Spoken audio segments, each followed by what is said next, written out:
انت لو جيت تخش كده البوابات هيقول لك مش هينفع، اعمل المهمه الاول وبعدين تعالى وهات معاك 5 جنيه. صح. فعشان ما نضيعش وقت كتير خليني اقول لك ايه المطلوب عشان تعمل مهمه البوابات، وهي انك تموت ريب اندرا. خلاص. امال حضرتك فاكر ايه يعني؟ طبعا دي حاجه في بالك في منتهى البساطه، هتجيب كاس ترسبينه ومش عارف ايه وخلاص كده هتموته. ايه كلمه. ايه يا استاذ؟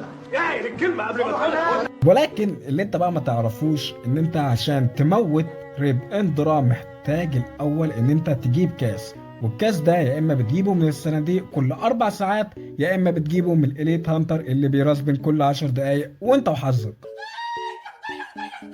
مش كده وبس، ده احنا لسه هنتكلم كمان على الوان الهاكي اللي انت محتاجها عشان ترسبن ريب اندرا. ياما حيني ياما. وهم 3 الوان هاكي ليجندري. مبدئيا كده كل واحد فيهم محتاج 7500 فراجمنت، ده نهار ازرق يا استاذ. وكمان محتاج 10 ريد بيري و10 وايت بيري و15 بينك بيري.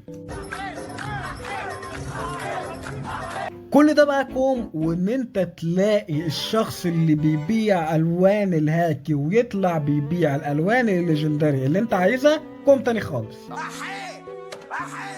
عشان كده يا عزيزي اضطرينا ان احنا نستعين بصديق. اهلا وسهلا يا عم يوسف.